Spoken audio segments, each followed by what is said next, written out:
defenders. I think it's like.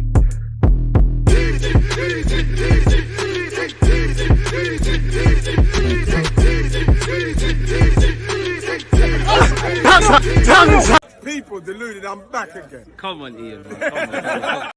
Come on, Ian. Like the big man Ian Wright just said there, people deluded, I'm back again. Let's see what's going on in terms of the latest news, views, rumours and gossip surrounding Arsenal Football Club. Chelsea ahead of Arsenal in the race. Apologies, my phone just dropped. Apologies, no do-overs. As I was saying, Chelsea ahead of Arsenal in the race for number one target. Osimhen says Football Transfers. As we know, the transfer window is closed. We'd all love to sign some big players in January. Probably these sort of people have to wait until the summer. As you know, January is a reactive window. Nobody really wants to sell anybody in January. It's a reactive market. You might deem that your squad doesn't have enough in January, or as the season's gone on, as you thought in the summer, there might be injuries, players might not be playing, players might force a move. Nobody really wants to sell or buy in January, because in an ideal world, every manager would have done their business in the summer. Potentially just want to focus on outgoings of young players, or going on loans, or sorting out situations. Now, I do think one consistent thing, being linked with players is one thing, but Arsenal, we're going to get onto it, been linked with Vlahovic. Historically, we've had an interest in him.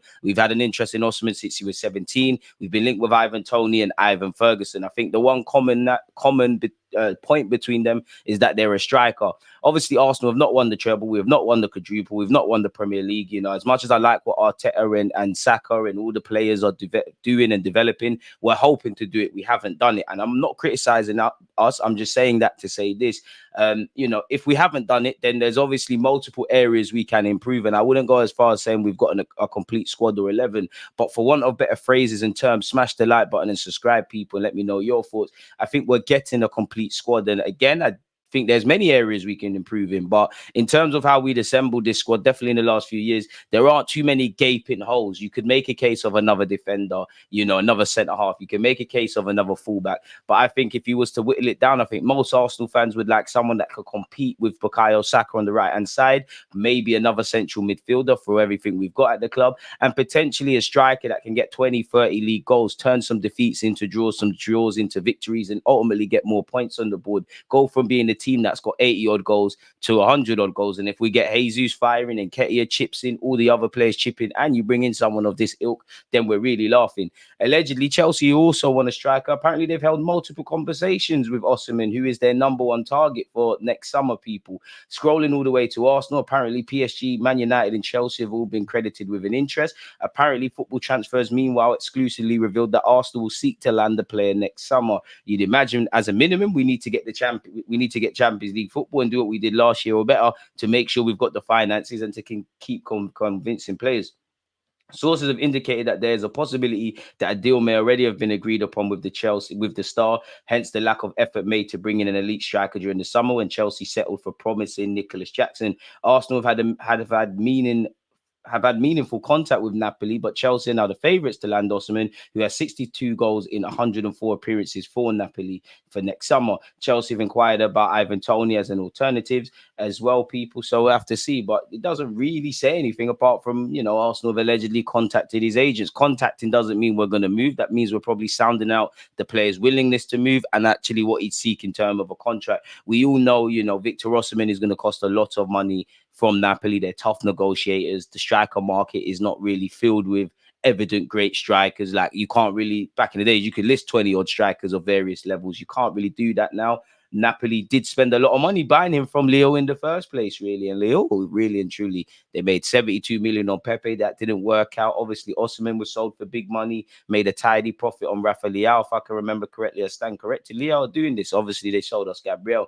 Keeping up the theme with strikers or strikers based in Italy, allegedly in January, Arsenal are set to return for Vlahovic in January, 2 years after he rejected them in order to sign for Juventus. Now, he could be available at a discount, but you'd imagine him rejecting us probably open and shut case. That's his movie with Arsenal done, really. Hasn't really worked out at Juventus for him, people. We all know a few Januaries ago, we tried to get him to the club. He made it clear he wanted Juventus. And since then, we've got Gabriel Jesus. So it's worked out all right. But again, people, it doesn't really say anything of any credibility. It just says we'll go from in January. There's not really any weight. And this is the same news outlet, not throwing shade, but they said we're getting Tchouaméni and Mbappe. So wherever you read is wherever you read. Now, several articles have been speaking about Sporting Lisbon defender Diomande, someone who we tried to buy when he was playing in Denmark. We've obviously seen in the Europa League how good of a defender he is. As I said, I don't feel on the face of it we need another defender per se, but I'd be open to more depth, again, to have the luxury of Benjamin White, Tomiyasu, Saliba, Gabriel, probably missing out a centre, Timber if fit, could all play there. Diamande's in his early 20s, does quite well at Sporting Lisbon, building on his experience. Apparently, we had a £30 million bid rejected, and he has a £69 million release clause. Are we going to spend that kind of money on a centre half that isn't going to dislodge or potentially replace either Gabriel or Saliba? I know we need depth, and I do think Arsenal fans, they cry about depth, but the minute someone's on the bench or they're not playing, their days are numbered. Surely, if we're going to bring in another centre half, I don't want anyone to be happy about being on the bench, but surely they kind of have to know that, cool, if your form is out of this world, you can get Gabriel or Saliba's shirt, but you probably have to accept being second fiddle and, getting more, a run of games when the games are coming thick and fast rather than be first choice. If you can get that, and make Arteta want to drop one of those centre halves, why not? Allegedly, Arsenal has reportedly, let's pause this pop-ups. Arsenal reportedly set to revive their interest in Sporting defender Osimhen Diomande in the January transfer window. Sporting really going to let him go? According to record, Arsenal had the £30 million bid rejected by Sporting for Diomande over the summer, with the centre-half having a release clause of around £69 million. It's anticipated that Arsenal will return with an improved offer for the 19-year-old. So again, him being 19 years of age, significantly less experienced than Saliba and Gabriel, but he ties into what we're doing. Diomande, who recently made his Ivory Coast debut, is seen as an excellent prospect for the future. Arsenal can already call upon the likes of Saliba, Gabriel, Kirill. Even forgot about him, boy. Big up Kirill. I know him and Trossard for Belgium and Poland, respectively, not really been dealt kind words by their local press in relation to their latest games they played for their countries as centre-back options, while Benjamin White is also capable of playing there. Benjamin White, who was almost exclusively a centre-half at Arsenal, it's only been in this season and probably more so last season, he's found himself reverted back into right fullback, which he's probably played a lot more for Leeds and Brighton there. I'm pretty sure he played centre half more for Arsenal than those clubs. We know Timber's injured. We know we've let go of Holding. We know Diomande joined Sporting in January. Allegedly, we were looking at him. He's played 21 times, scoring once. It'd be a handsome profit, but 69 million for a 19-year-old who's made 21 appearances allegedly for Sporting Lisbon. And again, where you've got William, Saliba and Gabriel, a great partnership. I'm all for it. We want a squad. We want to compete on all fronts. I'm all for it, especially if Arteta wants it. But surely it has to be done at a price. And to be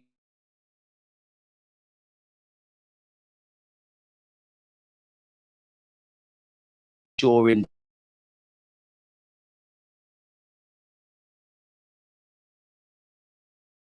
centre mid.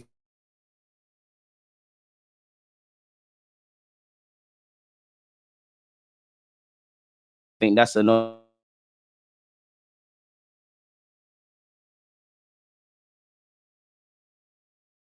To call me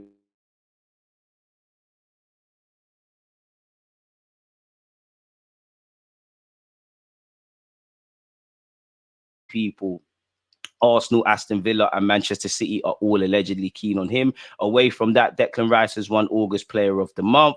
Bukayo Saka, Bukayo Saka has also won Goal of the Month for his goal against Nottingham Forest. And our 25-man Champions League squad has been selected, And again, if you didn't know, goalkeepers, you've got Aaron Ramsdale, David Raya, and young academy keeper James Hilson. You've obviously, in terms of defenders, you've got Cedric, Lino Sousa, who's a young left-back people. He can play inverted. Cedric, again, we couldn't bring in a defender. Cedric, whether there was offers or not, hasn't left the club. I think that's just a protection thing. We're just keeping him as a body until January at least. But shout out to Cedric. He's a real survivor. He's been named on the Champions League squad. But you've got Cedric, Sousa, Tomiyasu, Zinchenko, Benjamin White, Gabriel, Kirill, and William Saliba. In midfield, Mohamed El Nene, Jorginho, Partey, Declan Rice, Odegaard, Kai Havertz, Fabio Vieira, and Smith Rowe. In terms of forward, Saka, Martinelli, Nelson, Eddie Nketiah, Jesus, and Leandro Trossard, people. And also in terms of your age, you can be named on the B list. So I think Sosa technically doesn't have to be named on the A list, but that probably naming him probably helps us with certain registrations. So yeah, obviously with Tierney, Holding, Pepe, these players are no longer at Arsenal, or they're not at Arsenal, at least for this season. Cedric's probably the shocker, but with Timber not being registered, and he can be registered again in January, but we don't expect him to play any, he's not going to play until the end of the year. You'd be lucky to see him back in anything from February to April, but, we've got to take time with it. So that's where probably Cedric's got live. So, yeah, man, shout out to Bukayo Saka, Declan Rice, and everyone who's been named on the Champions League list. Completely off topic, but Declan Rice has once again spoken about why he signed for Arsenal, specifically the manager was a big reason. On Channel 4, he spoke to Joe Cole. He said, I have to say, the manager, when asked why he joined Arsenal, the way he sees the game, the way he wants to play football, I think you've seen Arsenal in the last 2 years, the way they've played as a team. I really saw myself fitting in, and you're fitting in well, man. Shout out to you for popping your Arsenal goal scoring cherry and bagging at a great time against Man United, a big game, and obviously the context of that game prior to Jesus' goal. So far, that decision has paid off. I really feel at home. I always had that gut feeling that Arsenal would be the club. Sometimes one journey ends and another one starts. I cannot thank everyone enough at West Ham. It was a fairy tale ending for me. I mean, big up West Ham, really. They made, for an academy prospect via Chelsea, they made a British transfer record at a time, people. Or for Arsenal, anyways, they made Arsenal spend record money on him. Obviously, I won't quite say he's in the same realm as Bobby Moore and all them guys there at West Ham, but he's won the European trophy and left in a great vein, really, for West Ham. I think he still loves West Ham. I think the fans love him as well. Obviously, he's an Arsenal boy, so again, you no longer play for West Ham, but you'd imagine when he returns to Upton Park, or better yet, the London Stadium, fans will give him a great standing ovation and whatnot. So yeah, big him up. He said, I still paid a massive interest in them this season. I still speak to the boys regularly. I text the manager at the start of the season and said, good luck, boss.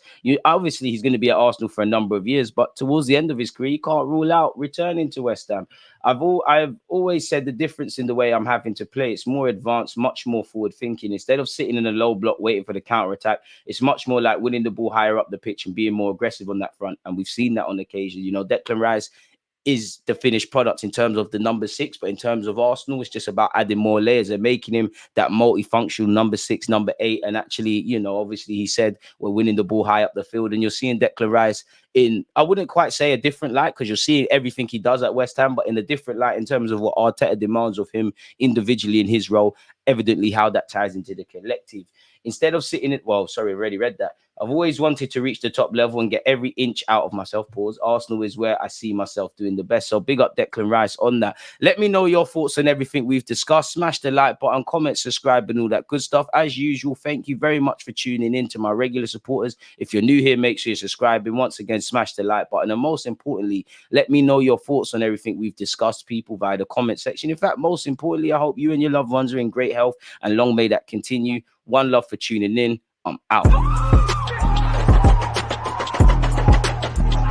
There's always just that active red light defenders. I think it's like